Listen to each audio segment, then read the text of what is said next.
예수 그리스도의 타이틀 중에 21번째는 목수라고 그랬는데요. 카펜터라 그랬는데요.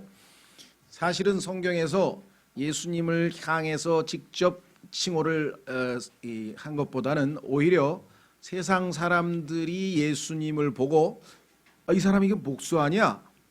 이 사람 목수의 아들 아니야? 하고 그렇게 붙여진 칭호예요, 사실은. 그런데 그게 사실은 성경에서 예수 그리스도께서 하시는 역할과 무관하지 않다. 이것을 여러분들에게 좀 말씀을 드리려고 합니다. 의외로 성경에 보면 그런 구절이 나와요. 예를 들면 요한복음에서 보면은 이 마리아가 부활하신 예수님을 이렇게 멀리서 보는 순간에 그분의 모습이 동산지기 같더라 이렇게 써 있습니다. gardener. 그냥 우리는 뭐 거기가 겟세마네 동산이니까 그 동산의 돌무덤이니까 동산지기 같이 보였다. 뭐 이렇게 생각할지 모르지만 아닙니다. 성경의 한 단어 한 단어도 다 거기에 하나님께서 부여하신 의미가 있고 이유가 있겠죠. 창세기에 보면은 최초의 가드너가 아담입니다. 에덴에 있는 동산에서 아담의 직책은 가드너였어요. 그렇죠? 그런데 아담은 오실 분 예수 그리스도의 figure, 모형이라고 로마서 5장에 써 있잖아요. 그렇죠? 그러면 아담이 동산직이라면 당연히 예수님은 원조 동산직이셔야 되겠죠. 예, 그래서 한 단어 한 단어 우리가 놓칠 수 없는데 이 목수란 말도 세상 사람들의 입에서 지금 뭐 목수 출신에 당신은 이제 목수가 직업이 좀 안 좋은 좀 하층민에 속하니까 비하하는 말이었는데 알고 보니까 실제로 하나님의 목수인 것이 맞더라는 얘기죠. 예, 한번 확인해 보겠습니다. 자, 우선 한 구절만 찾아보죠. 마가복음 6장 3절. 마태복음에는 목수의 아들이라고 비아냥거린 것이고요. 직접 목수라고 얘기한 것은 예수님이 목수 아버지의 대를 이어서 직업을 가지고 있으셨죠. 마가복음 6장 3절.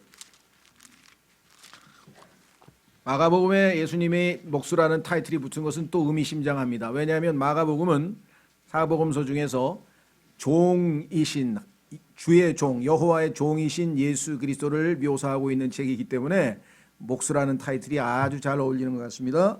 마가복음 6장 3절. 마가복음 6장 3절. 이 사람은 마리아의 아들 목수가 아니냐. 그렇죠? 마리아의 아들 목수가 아니냐.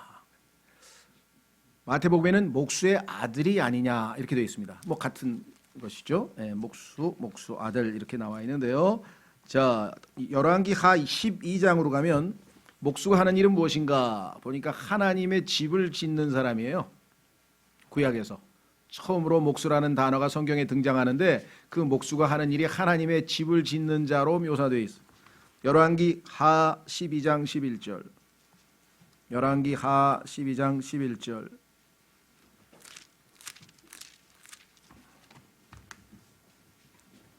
열왕기하 12장 11절에 보시면은요.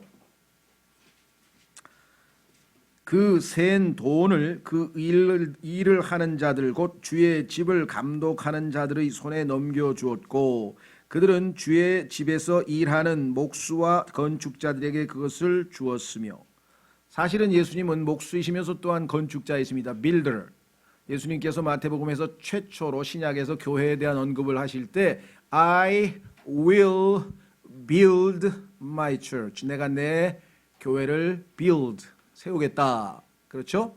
그래서 예수님은 builder, 세우시는 분이신데 여기 오늘 보니까 이 목수이며 건축자가 무슨 일을 하느냐? 주의 집을 짓는다라고 성경에 나와 있죠. 그런데 여러분 잘 아시는 것처럼 디모데전서 3장 15절에 교회는 하나님의 집이요 진리의 기둥과 터이니라. 하나님의 교회는 하나님의 집이라 그랬죠. 집. 그렇죠? 여기 나와 있잖아요. 주의 집을 짓는 목수와 빌더, 건축자가 있는 것처럼 예수 그리스도께서도 이 지상에서 주님의 보이지 않는 몸된 교회를 하나님의 집으로 지어가고 계시고, 그렇죠? 하나님의 영적인 거처로 지어가고 계신다라고 성경에 에베소서 4장에 2장에 곳곳에서 고린도전서 3장에 반복해서 예수님께서는 빌딩을 즉 하나님의 spiritual habitation을 영적 거처를 짓고 계시는 분이시다. 이렇게 성경에서 말씀했죠. 그런데 여러분과 저는 그러면 뭡니까? 재료예요. 재료. 그래서 우리를 원래는 돌을 주워다가 그렇죠? 우리는 원래 생명이 없는 돌이었는데 예수 그리스도께서 우리 안에 들어오심으로써 우리가 예수님은 living stone, 살아있는 돌이라고 성경에 나와 있고 우리는 예수님으로부터 생명을 받았기 때문에 lively stone, 활력 있는 돌, 생명이 들어온 생기가 넘치는 돌이 되었다. 이렇게 성경에서 말씀하고 있죠. 그렇다면 또 구약의 성막에서 보면은 좋은 널빤지로 또 이 성막을 짓는데 우리가 나무가 됐든 돌이 됐든 좌우지간 이 하나님의 영적 집을 짓는 건축물의 한 재료라 이 말이죠. 그런데 건축 자재상의 최고급 재료들이 건축 재료들이 쭉 분류돼서 아마 진열돼 있을 텐데 거기에 건축 재료가 아무리 최고급품으로 놓여 있더라도 그것은 별 의미가 없습니다. 왜? 그 건축 재료가 제대로 의미를 가지려면 현장에서 건축물의 한 일부분으로 다른 재료들과 엮여져서 빌딩의 모습을 갖추었을 때 그것은 제 역할을 한 것이죠. 그렇다면 여러분이 주님의 빌딩, 하나님의 집의 한 부분의 일축을 담당해야 되는 것이구나.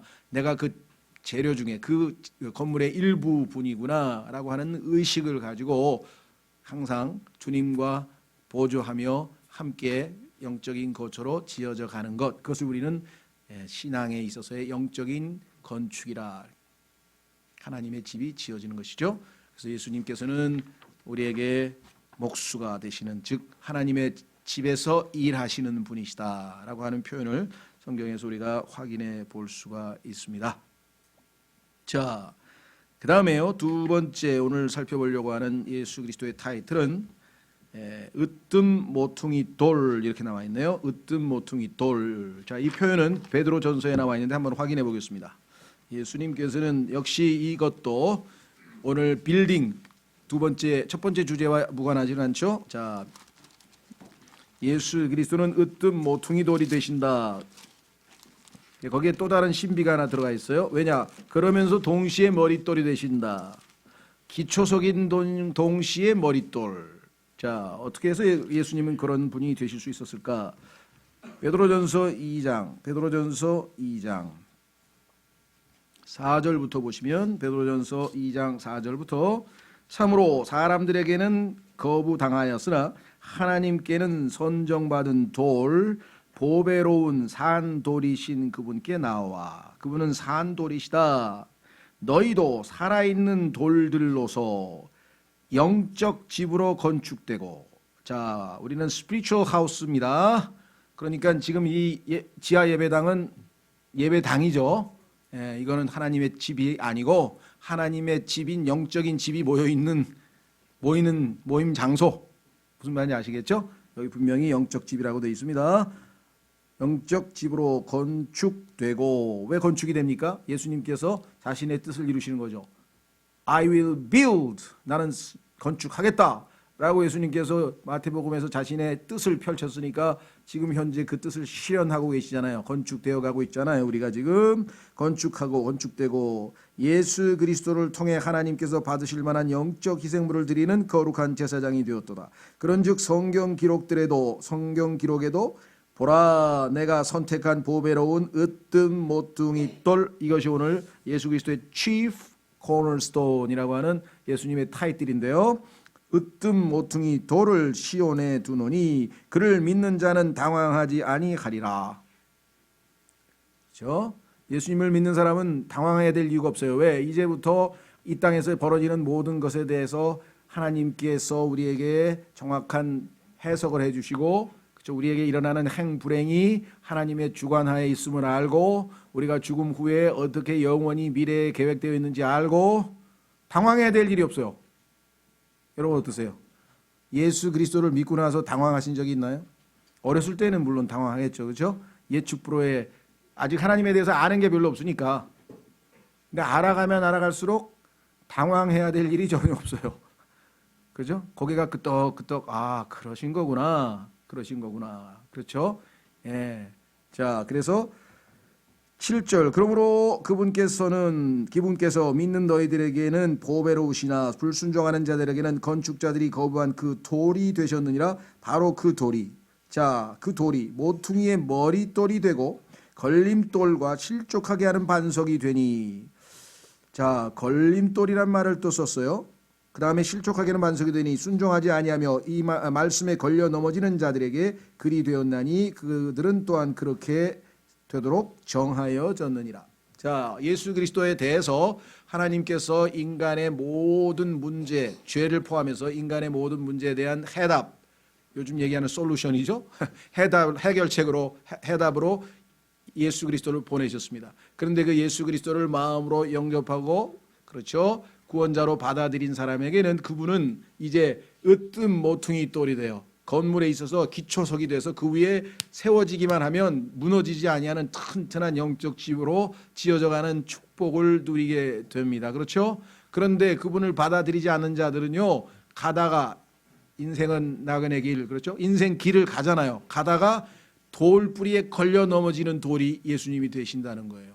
예수님에 대해서 어떻게 반응하냐에 따라서 으뜸 모퉁이 돌이 되거나 아니면 stone of stumbling, 가다가 돌에 걸려 넘어지는데 알고 보니까 그분이 예수 그리스도셔요. 그러니까 예수님에 대해서 우리가 어떻게 반응하냐에 따라서 우리의 운명이 완전히 극과 극으로 갈려버리는 것이죠. 놀라운 사실은 여기 보면 왜 모퉁이 돌이라 그랬는데, 기초석이라 그랬는데 7절 끝부분에 보니까 머릿돌이란 말이 또 나왔을까요?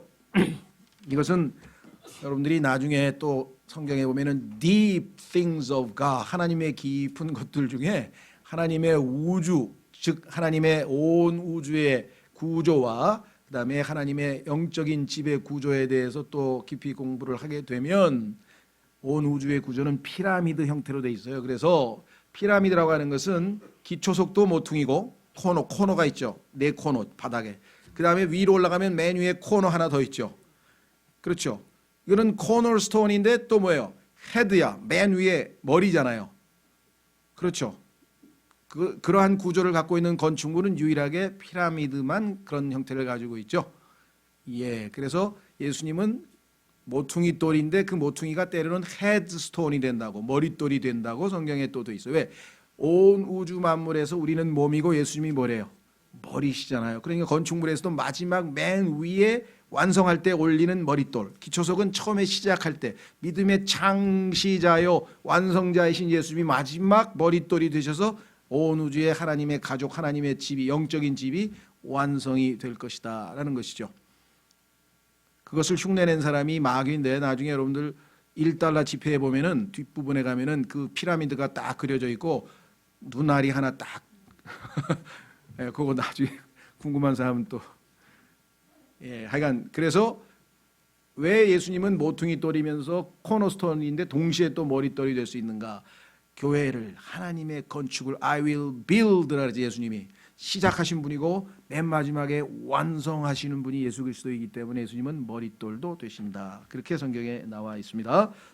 그래서 우리는 두 번째 주제에서 살펴봤는데요. 한 구절만 찾고 세 번째로 넘어가겠습니다. 스가랴서 4장 7절로 가보겠습니다. 스가랴서 4장 7절 가면은 거기에 성경에서 유일하게 헤드스톤이라는 표현이 나와요. 그런데 사실은 스톤이라고 하는 말은 이탈릭체로 써 있어요. 이탈릭체로. 그러니까 성경에서 머릿돌이라고 하는 말은 없고, 그죠? 모퉁이의 머리, 그죠? 모퉁이 돌의 머리 이렇게만 나와 있는데, 여기에는 영어 킹제임 성경에서 우리에게 의미를 전달해 주기 위해서 유일하게 딱 한 번만 헤드스톤이라는 표현이 나옵니다. 스가랴서 죄송합니다. 제가 에스겔을 폈네요. 스가랴서 말라기 전이죠. 맨 구약 성경의 끝에서 두 번째 책인가요? 4장 7절. 찾았습니까? 네, 오 큰 산아 네가 무엇이냐? 수룹바벨 앞에서 네가 평야가 되리라. 그가 그것의 머릿돌을 내놓을 때 큰 외침으로 부르짖기를 은혜가 그 돌에 있을지어다 하리라 하셨느니라. 또 주의 말씀이 내게 임하니라 이르시되 스룹바벨의 손이 이 집에 기초를 놓았은즉 자 그의 손이 또한 그것을 끝마칠 것이요. 예수 그리스도를 예표해서 하나님의 성전을 바벨론 포로에서 돌아와서 재건하는 스룹바벨의 그 역할이 예수 그리스도께서 지상의 영적 집을 짓는 그 역할 시작을 하시고 완성을 하시기 때문에 그 머릿돌이 놓이는 순간 은혜가 있을지어다. 그렇죠. 예수 그리스도를 통해서 하나님의 은혜를 맛볼 수 있는 것이 바로 우리의 신앙 생활입니다. 그래서 예수님께서는 나의 으뜸 모퉁이 돌이 되시는 분이고 머릿돌이 되실 분이시다. 그렇게 성경에 확인해 볼 수가 있고요. 자, 그다음에 다니엘서 2장으로 제가 하나 더 찾아야 되겠네. 다니엘서 2장으로 가면 예수님께서 머릿돌이 되시는 그 장면이 나오는데 어떻게 머릿돌이 되시는가? 이 지상에 있는 모든 The kingdoms of the world, 이 세상의 왕국들을 다 멸하시고 The kingdom of Christ, 그리스도의 왕국으로 바꾸시는데 그것을 천년 왕국의 수립이라고 합니다. 성경에 보면 예수님 오시기 전까지 이 땅에 있는 것들은 kingdoms of the world, 세상의 왕국들이 누가 최고봉? 적그리스도가 최고의 통치자로 있는데 아마겟돈에서 예수님께서 그를 멸하시고 예수 그리스도께서 이제 드디어 그리스도의 왕국, 천년 왕국을 세우시는데 그 모습이 돌로 나타나요. 돌. 자, 다니엘서 2장. 자, 45절도 되지만 34절 먼저 보겠습니다. 꿈을 어떻게 해석하나? 다니엘서 2장 34절에 보시면 다니엘이 이렇게 해석을 합니다. 왕이 보셨는데 마침내 손을 대지 아니하고 깎아낸 돌이 예수님이시죠. 그 형상을 치되 그 형상은 kingdoms of the world, 세상의 왕국들을 맨 처음에 바벨론서부터 시작해서 로마까지 쭉 형상으로 보여주셨잖아요.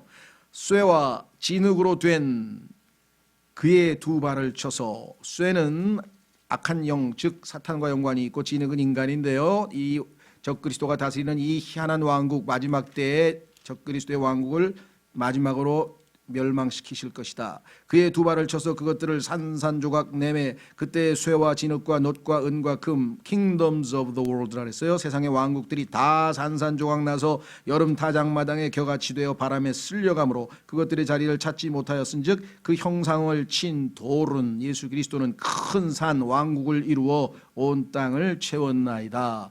그래서 예수 그리스도께서 단순히 모퉁이돌이 아니라 코너스톤뿐만 아니라 머릿돌이 돼서 온 우주의 최고 통치자가 될 것임을 우리에게 보여주셨는데 돌이시죠.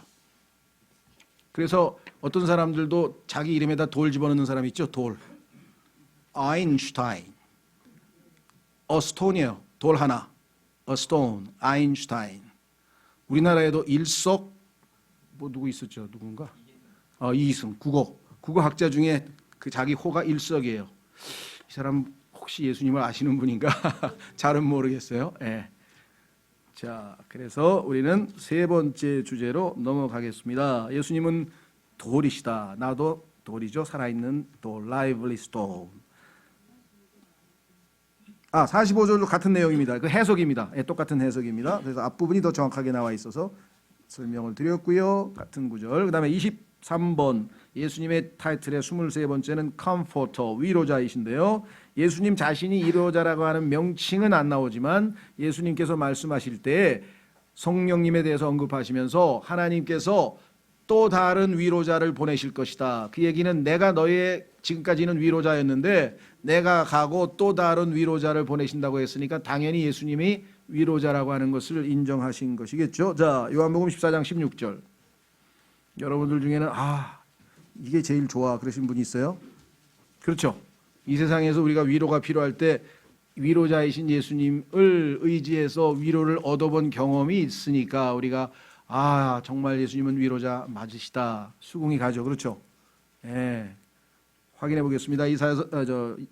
요한복음 14장 16절. 내가 아버지께 구할 터인지 그분께서 다른 위로자를 너희에게 주사. 그렇다면 그 다른 위로자는 성령님이 밝혀졌는데 그러면 예수님도 comforter, another comforter라 그랬죠. 그분께서 영원토록 너희와 함께 거하게 하시리니 그렇게 이야기를 했습니다. 자, 전도서 4장 1절로 가보시면 이 세상에서 제일 지혜롭다는 솔로몬이 60평생을 관찰하면서 내린 결론이 뭐냐? 이 땅에 학대받는 자들이 많은데 그들에게는 위로자가 없고 그들을 괴롭히는 자들은 권세가 있도다. 그렇죠. 다 멀리 갈 것도 없고 우리도 얼마 전 역사에서 아주 이 군부 독재라고 하는 굉장히 학대받는 사람이 많았었고요. 위로 못 받는 사람도 많았었고요. 지금 많이 좋아졌고 북한은 뭐 아주 말할 것도 없고 그렇죠. 예. 위로받는 사람이 학대받는 사람은 있는데 위로자가 없이 얼마나 고통을 당하고 있습니까? 지금 아프리카에서 이 신음하고 있는 사람들 그렇죠. 얼마나 많은 학대를 당하고 있는가. 그래서 솔로몬은요 이렇게 고백을 했습니다. 자, 전도서 4장 1절.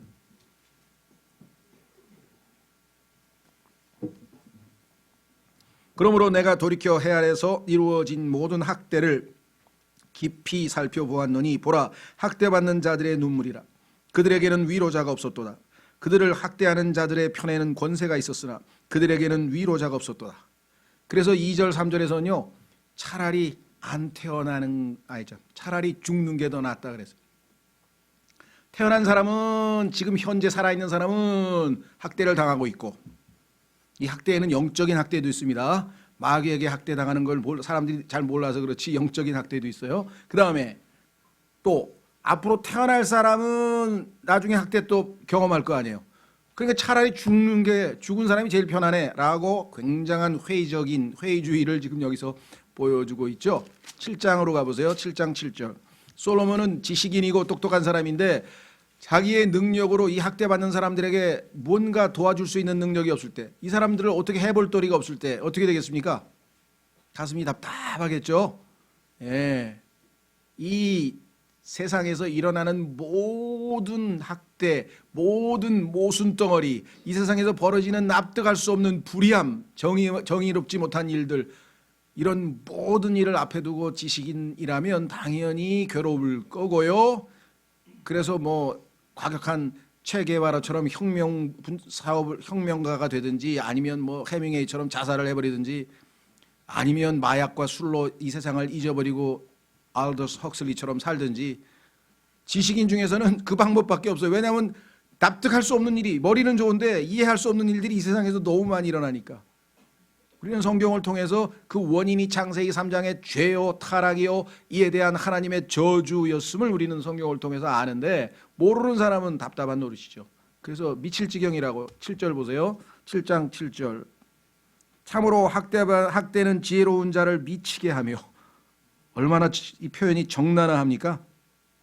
이 미친다는 말은요 두 가지 뜻이 있어요. 하나는 정말 crazy 이게 아니에요. 여기서는 미친다는 얘기는 mad 화가 났다 이게. 그렇죠. 분노, 의분이 일어난다. 이놈 세상 내가 뒤집어 버려야지. 이렇게 불의한 세상. 막 이런 사람들이 일어나는데 성경에 보니까 사람의 의는 하나님의 찬양에 이르지 못한다. 인간이 의분을 막 했다고 해서 하나님께서 영광을 받 절대 아닙니다. 그거는 하나님의 일은 하나님의 방식으로 해야 된다고. 그래서 예수 그리스도처럼 죄값을 대신 치르러 오신 어린 양이 문제 해결을 하시는 것이지 죄를 제거하지 않은 채 현상만 몇 개 고쳐가지고 될 일은 아니라는 것이죠. 그게 나폴레온의 고백 같아요. 나는 무기로 유럽을 평정했으나 예수 그리스도는 사랑으로 온 세상을 정복하지 않으셨느냐. 부하에게도 그런 말을 했다는 거예요. 참 그 순간에 아마 뭐가 마음에 깊은 감동이 있었던 것 같아요. 자, 그래서 우리는 다시 돌아옵니다. 그래서 고린도후서 1장으로 가면 하나님은 모든 위로의 하나님이시라. 여러분 어떠세요? 그런데 놀랍게도 요한복음 14장 16절에서 이 컴포터라고 하는 단어를 보혜사라고 번역을 해야 돼요. 보혜사. 그래서 보혜사는 있지만 위로자가 없는 그리스도인이 많으신 것 같아요. 성경을 잘못 써가지고서는. 그렇죠. 우리는 위로자이신 예수님이 계시고 위로자이신 성령님이 계신데 보혜사만 모시고 계신 분들도 계신 것 같아요. 돕는 자란 뜻이거든요. 뭐 주변에 우리 도와줄 사람도 많아요. 근데 진정한 위로는 위로자이신 분으로부터 얻을 수가 있겠죠. 정확한 성경이 있어야 될 이유 중에 하나입니다. 자, 요한복음 아니죠. 제가 요한복음이라니. 고린도전서. 고린도후서. 예, 맞습니다. 예, 이렇게 도와주시잖아요. 이게 도우시네. 고린도후서 1장. 고린도후서는요, 사람들에게는 가장 인기가 없는 책이긴 한데 사람들이 잘 안 읽으려고 그래요. 부담스러워서. 근데 사실은 위로의 하나님이 나와 있고요. 두 번째는 우리에게 굉장히 도전적인 책이에요. 왜냐? 바울의 인생이 자전적, 즉 자서전처럼 자세하게 비교적 써 있습니다. 어떻게 바울이 살아왔는지.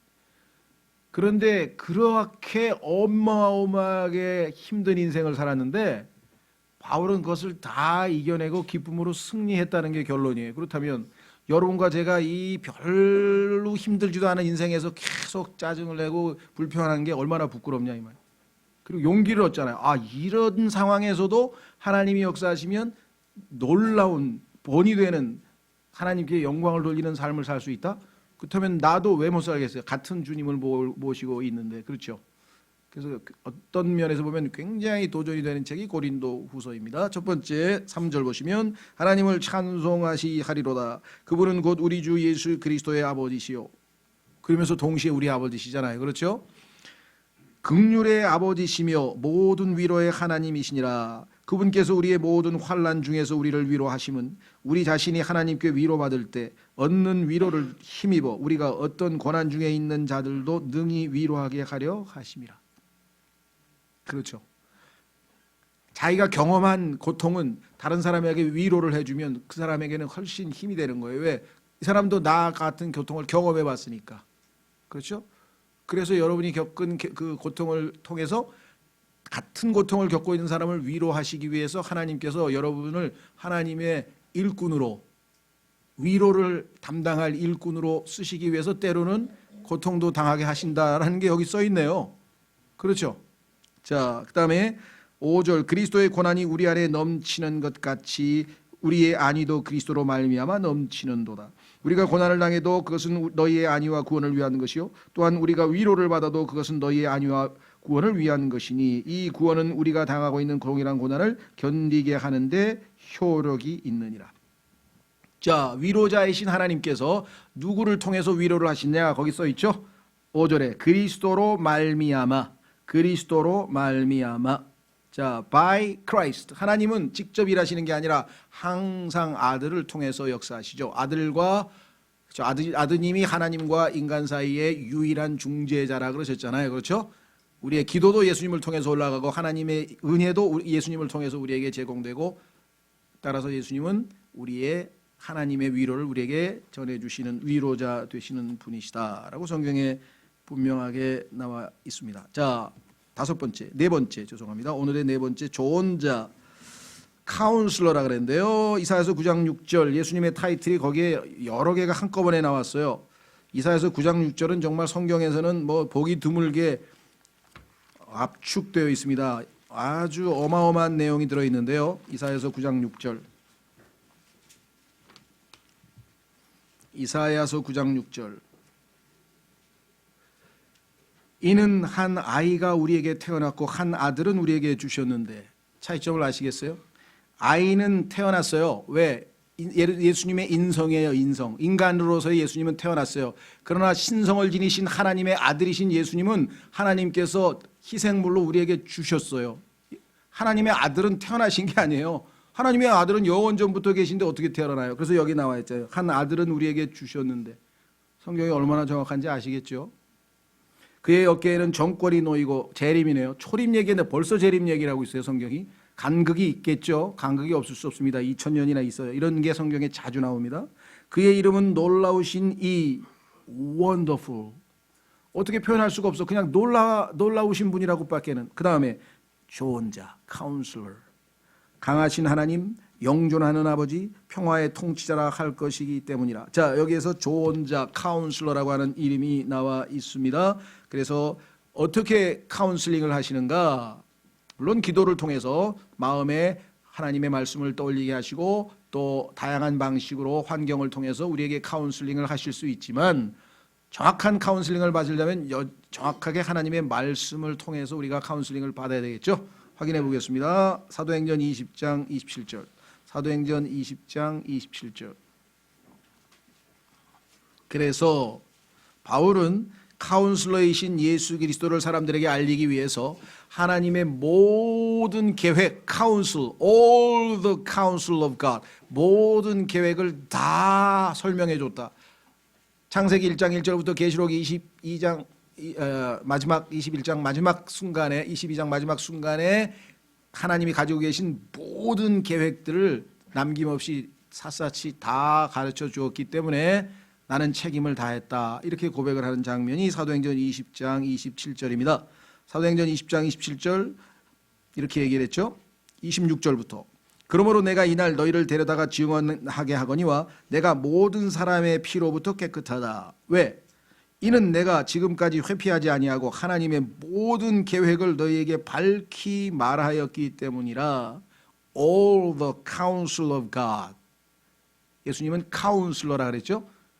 지금 여기는 조언, 계획, 우리말로는 이 단어가 달라서 이게 엇박자 같지만 뭐 문맥을 따라서 할 수 없이 이렇게 번역했을 수도 있지만 그렇죠. 하나님께서 우리에게 조언하시는 모든 것, 개인적인 조언뿐만 아니라 영원부터 영원까지 하나님의 모든 계획들을 우리에게 다 가르쳐 주셔서 언제든지 우리가 필요한 조언들을 얻을 수 있도록 그렇게 배려하셨다라고 성경에 분명하게 나와 있습니다. 그렇죠?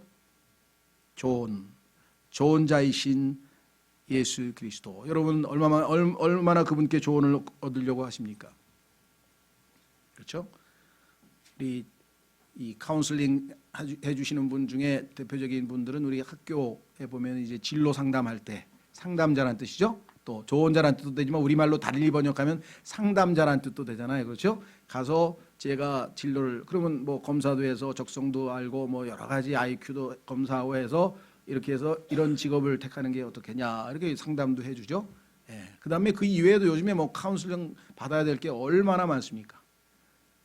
기업도 그렇고요. 기업도 그렇고. 하여간 뭔가 카운슬링을 제대로 해줘서 그 카운슬링을 잘 받아들여서 뭔가 문제를 타결하고 해결할 수 있는 일들이 우리 삶에 얼마나 많아요. 그렇죠. 우리는 원더풀 카운슬러를 모시고 그분께 가서 우리의 속에 있는 모든 것을 구하고 위로부터 내려오는 순수한 지혜를 후히 주시는 분이라고 자신을 소개했어요. 후히 주신다. 지혜를. 그래서 그분이 주시는 지혜를 통해서 하나님의 조언을 얻고 그렇죠.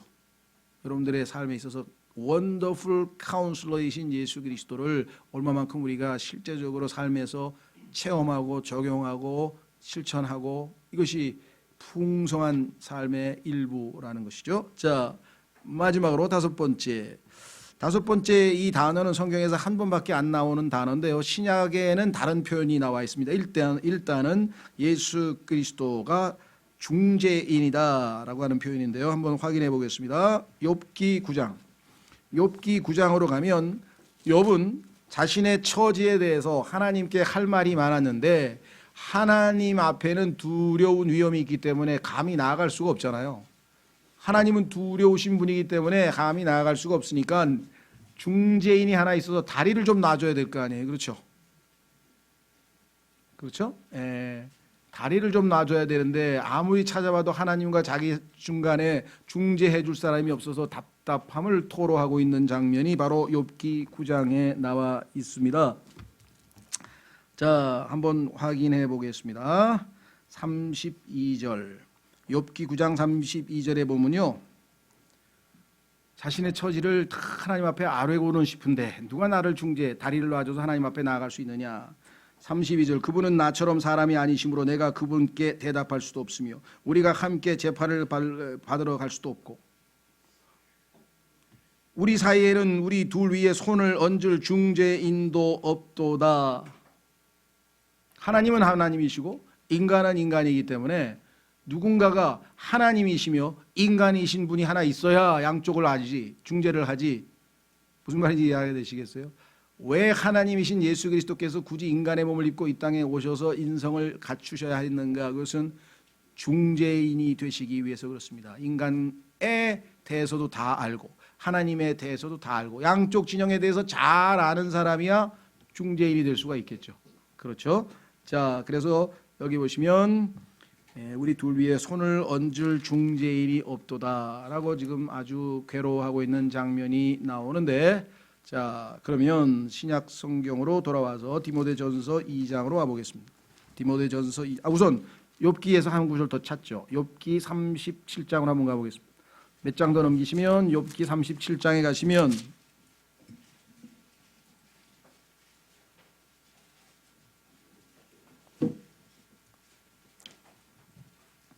22절, 욥기 37장 22절. 좋은 날씨가 북쪽에서 나오나니 하나님께는 두려운 위험이 있느니라. 사람들이 아주 날씨만 좋으면 막 한마디씩 하죠. 왜 이렇게 날씨가 좋으냐고. 그런데 그게 북쪽에서 하나님이 보내신 거는 알고 하는 소리인지는 잘 모르겠어요.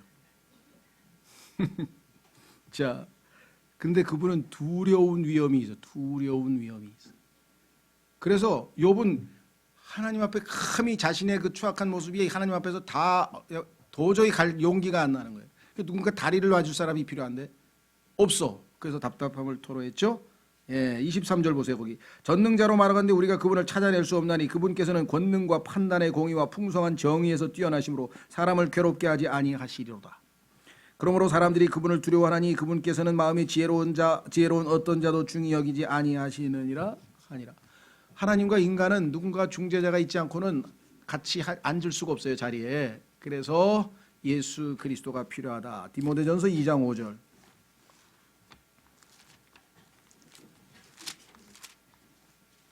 디모데전서 2장 5절에 이렇게 기록되어져 있습니다. 디모데전서 2장 5절. 한 하나님이 계시고 하나님과 사람들 사이에 한 중재자가 계시니, 신약에서는 이걸 미디에이터라고 했는데요. 중재자, 데이스맨 마찬가지입니다. 자, 곧 사람이신 그리스도 예수님이시라. 여기서 약간 뉘앙스를 좀 살리시면은요, 사람이라는 게 man이라 그랬어요. 물론 하나님 사람, 그러니까 사람이라고 번역하는 게 뭐 잘못된 건 아니고 잘 했는데, 그러나 의미를 좁히면 이게 뭡니까? man 하면 남자이잖아요. 근데 로마 카톨릭에서는 마리아가 중재자라 그랬어요. 마리아가. 우선 성경에서 한 분밖에 없다 그랬는데 마리아가 될 수가 없으니까 문제가 되고, 두 번째 남자라 그랬는데 여자니까 또 안 되고. 그렇죠. 하여간 뭐 이 마리아는 결코 우리와 하나님 사이에 중재자가 될 수 없는 것은 분명한 것 같아요. 한 분 예수님만. 왜? 하나님이시면서 동시에 인간이어야지 하나님과 인간 사이의 중재자 역할을 하실 수 있다는 것이에요. 예수 그리스도가 유일하게 이 우주에서 딱 한 분만이 중재자가 되실 자격을 갖추고 계신 것이다 라고 성경에 분명하게 말씀을 해 주셨습니다. 그렇죠? 자, 그런데 이 중재자이신 예수 그리스도는요, 우리에게 지난번에 봤지만 그 맨 뒤에 우리 처음에 보세요. 그 뒤에 넘겨보시면 첫 번째 예수님의 이름 가운데 하나가 변호인이었어요. 변호자. 그렇죠? advocate. 중재를 서주시는 분이 중재만 해주시는 게 아니라 우리를 변호도 해주신다. 왜? 이 사람이 이렇게 해서 지은 죄를 제가 다 갚았습니다. 재판장님. 변호도 해주시죠? 예. 그래서 이 사람은 더블 제퍼디, 소위 일사부재리의 원칙에 의해서 제가 이 사람 죄값을 다 치렀는데 이 사람에게 죄값을 물으시는 것은 하나님 아버지의 법에 어긋납니다. 얼마나 놀랍게 변호하십니까? 하나님도 맞다 이거야. 그렇죠. 그 동의하는 거예요. 우리는 그 앞에서 정죄를 당할 수가 없다. 이렇게 되는 것이죠. 자, 그래서 우리는 오늘 예수 그리스도의 칭호 가운데 이 5가지를 봤는데요. 지금도 여전히 우리의 변호인이 되시고, 뿐만 아니라 하나님 앞에 우리가 기도하는 것을 상달해 주시는 그러한 중보 역할을 하세요. 중보자. 이제 마지막 확인하고 마치겠습니다. 중보자도 세요. 중보. 자, 확인해 보겠습니다. 변호만 해 주신 게 아니라 우리의 청을 하나님께 전달해서 하나님께서 기도 응답해 주시도록 그 중재 역할도 해 주신다. 로마서 8장. 여러분과 제가 왜 구원이 영원히 보장되는지 아시겠죠? 예수 그리스도의 기도가 있는 것입니다. 우리는 절대로 멸망당할 수 없다. 왜? 그분의 기도가 있다. 이렇게 성경에 써 있어요. 자, 로마서 8장 31절. 로마서 8장 31절. 그런즉 이 일들에 대하여 우리가 무슨 말을 하리요? 만일 하나님께서 우리를 위하시면 누가 우리를 대적하리요? 자신의 아들을 아끼지 아니하시고 우리 모두를 위해 그분을 내주신 분께서 어찌 그분과 함께 또 모든 것을 우리에게 값없이 주지 아니하시겠느냐? 누가 하나님께서 택하신 자들을 무슨 일로 고소하리요? 의롭다 하시는 분은 하나님이시니 누가 정죄하리요? 죽으신 분은 그리스도시요 참으로 다시 일어나신 분도 그리스도시니 그분께서는 바로 하나님의 오른편에 계시며 대제사장으로 계시고 변호인으로 계신다고 성경에 나와 있습니다. 히브리서에는 우리의 대제사장으로 계시고 우리의 변호인으로 계신다고 성경에 나와 있는데 요한일서 2장에 또한 우리를 위해 중보하시느니라. 중보 기도해 주시잖아요. 그렇죠. 예수님은 이렇게 우리와 하나님 사이에 유일하게 하나님과의 사귐을, 교제를 가능케 해 주시는 분이시다. 그렇죠? 예, 오늘 예수 그리스도에 대해서 5가지. 그런데 이 놀라우신 분이 우리를 사랑하신다는 그 이유 딱 하나만으로 우리를 대신해서 십자가에서 죽으시고 장사되시고 부활하셨습니다. 그리고 마지막 6월절 명절을 지키고 주의 만찬이라고 하는 신약을, 새로운 언약을 체결하면서 이 주의 만찬을 나를 기념하여 In remembrance of me do it, 이것을 행하라. 오늘 이 시간에 여러분과 제가 주의 만찬을 하는 것은 바로 이 주님의 명령에 기꺼이 순종하는 것이기 때문에 구원받은 모든 주의 자녀들은 이 시간 12세 이상부터 만 12세 이상부터 참여하시면 좋겠습니다. 예, 홍영만 형제님 나오시